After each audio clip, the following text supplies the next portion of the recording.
3,500 acres.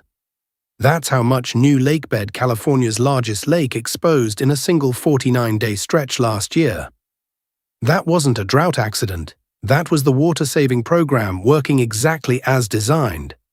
Picture what 3,500 acres of dry lakebed actually looks like up close. Not sand, not a beach. A cracked, pale crust laced with decades of pesticide residue, arsenic and selenium, sitting exposed to open desert wind. When that wind picks up, it doesn't stay on the lakebed.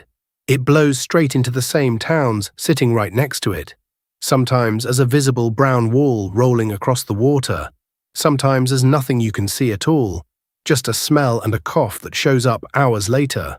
Nearly 1 in 5 kids in northern Imperial Valley has asthma. That's not a typo, and it's not close to average. The national childhood rate is 6.7%. These kids are living with asthma at roughly 3 times the rate of kids anywhere else in the country, and researchers can trace a chunk of it directly back to dust blowing off that lakebed. Most people who've heard of the Salton Sea know it as an accident in the first place. An engineered irrigation cut on the Colorado River that floodwaters blew wide open in 1905, pouring the entire river into this desert basin for nearly 2 years before crews finally closed the breach in 1907. That accident is also, technically, still the lake sitting here today. Nobody built this on purpose. Somebody just never quite decided whether to let it finish disappearing either. So how does America's largest agricultural region end up breathing its own reservoir? The Salton Sea has no outlet. Not a small one, none. Water flows in from farm runoff and a couple of rivers, and the only way out is straight up into the desert air, 1 molecule of evaporation at a time. Picture a puddle in a parking lot in July. It doesn't shrink because someone opened a drain. There's no drain. It shrinks because the sun keeps working long after nothing's left to replace what it takes. So if the mechanism is just simple physics, why is this suddenly an emergency instead of something that's always been true? For decades, enough irrigation runoff came in to roughly balance what evaporated out. Through the 1980s and 90s, somewhere around 1.2 to 1.3 million acre-feet of water flowed into this lake every single year. Mostly farm runoff, most of it from the same Imperial Valley fields this channel has already told you are among the thirstiest users of Colorado River water anywhere in the system. Then 2 things happened, 20 years apart, both aimed at using that water more carefully. In 2003, a landmark agreement began shifting a large share of Imperial Valley's water rights towards San Diego and coastal cities instead. Then California started getting serious, all over again, about using even less Colorado River water. And every acre-foot of farm runoff that gets conserved instead of used is an acre-foot that never reaches this lake either. Annual inflow has fallen to somewhere between 700,000 and 800,000 acre-feet now. Call it a 40% cut, spread across 2 decades, aimed at a completely different problem. That's not a side effect nobody saw coming. Imperial Irrigation District cut water use by about 175,000 acre-feet over that same 49-day window last summer, got paid $589 million in federal money to do it, and watched the Salton Sea drop 10 inches in response. As we get more efficient, says IID water manager Tina Shields, the downside is the Salton Sea has less water. Every video this channel has made about saving the Colorado River has been in some small part a video about this lake's water leaving faster. Since 2003, the Salton Sea's surface has dropped 13 feet. Salinity has jumped more than 80% since 2000 and now sits above 75 grams per liter, more than double the ocean, closing in on the kind of concentration where even the hardy fish that once survived here mostly can't anymore.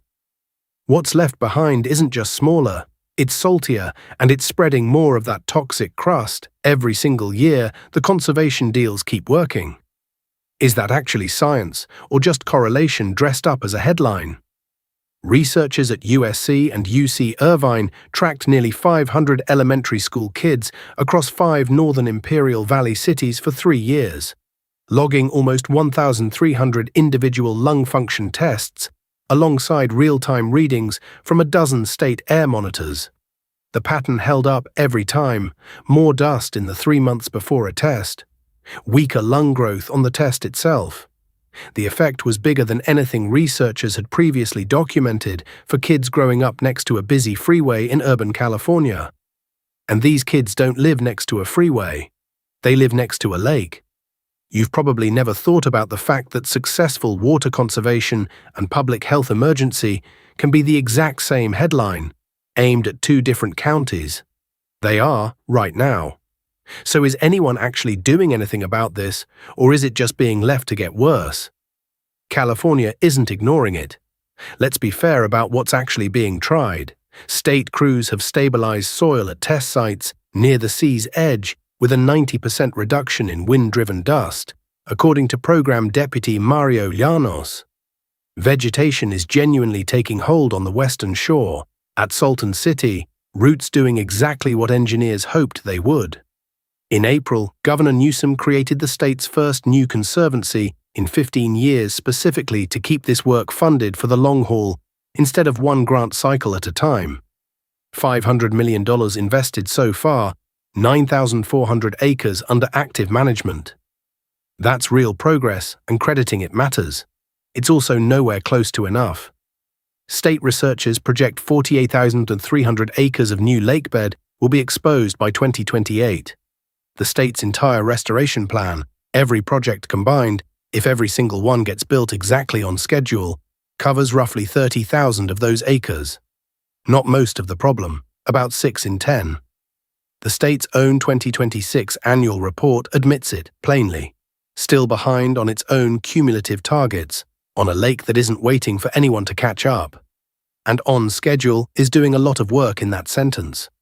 On the sea's eastern shore, at Bombay Beach, crews drilled 800 feet down chasing water for a restoration site meant to keep dust down there, and found none.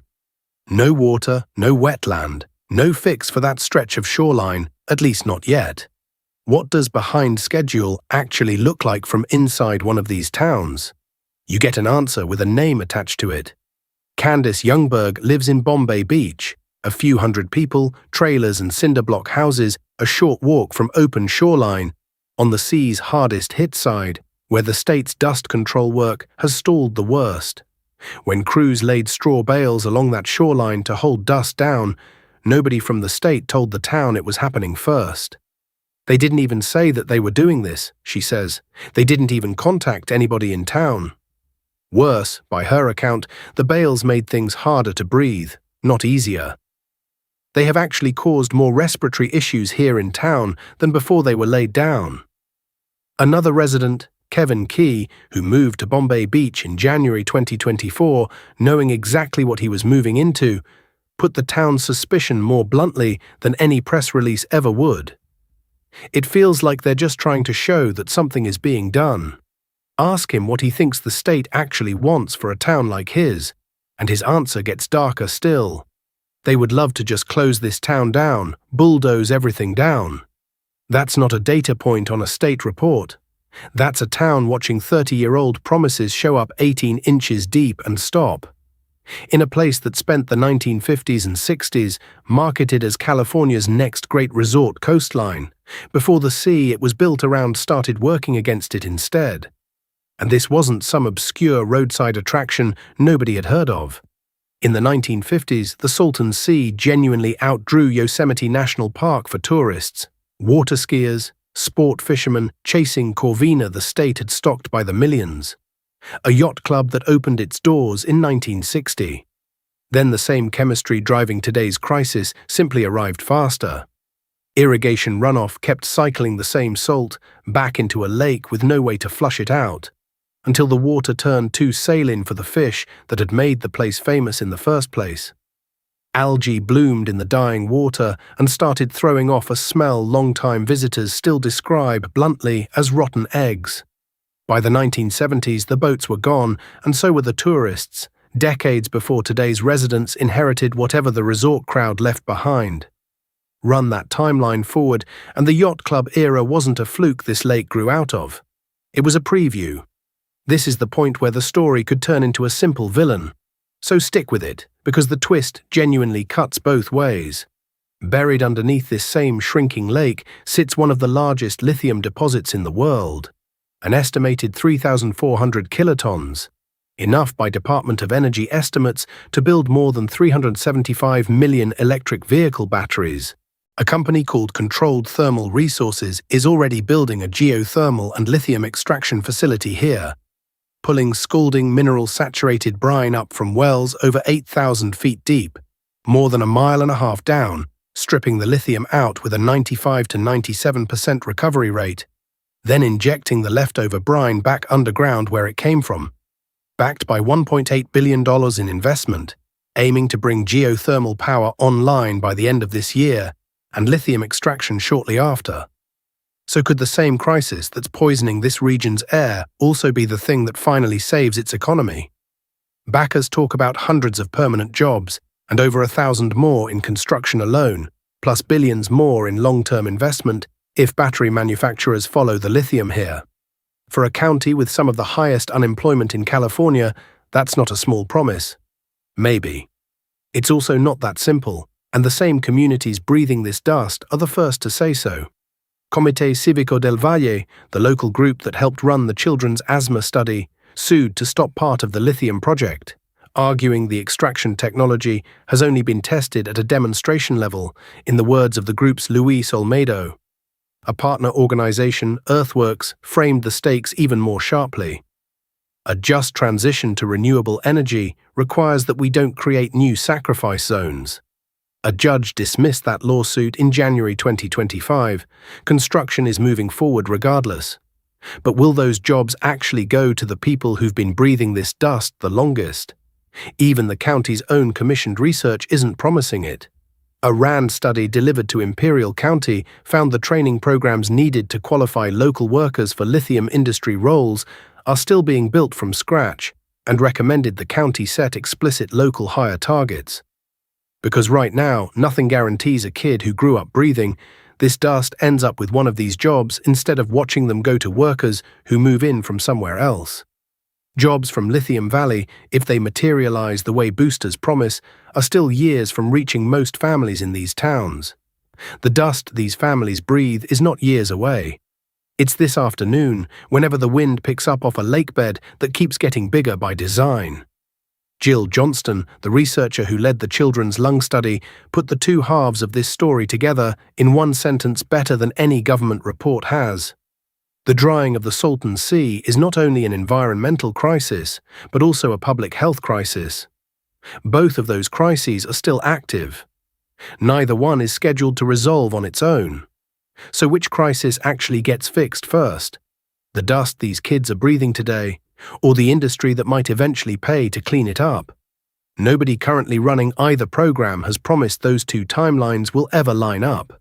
Every conservation deal that keeps the Colorado River's reservoirs from collapsing is quietly a withdrawal from this lake's account instead. Nobody signed those agreements intending to trade one crisis for another. But that's the trade being made anyway, acre-foot by acre-foot, in a place most of the people cheering the river's savings will never see. This channel has told you about a shrinking Lake Mead and a shrinking Lake Powell, as if the water simply vanished. Some of it didn't vanish. Some of it just never made it here, to a lake with nowhere else to send its problems, but up into the air a few 100,000 people breathe every day. If lithium money does eventually reach Bombay Beach and Kneeland and the rest of Imperial Valley, it'll arrive after another decade of kids growing up breathing arsenic dust in the meantime, not before it. That gap, between when the damage lands and when the promised fix might actually pay out, is the real story here. Nobody's shutting off a turbine because of what's happening at the Salton Sea. There's no countdown clock, no elevation threshold, no single number anyone in Sacramento is watching the way people now watch Lake Meads. That's arguably the more dangerous version of this story, a crisis with no deadline attached to force anyone's hand. Subscribe if you want to see whether Lithium Valley closes that gap in time, or just becomes one more promise this lake is still waiting on.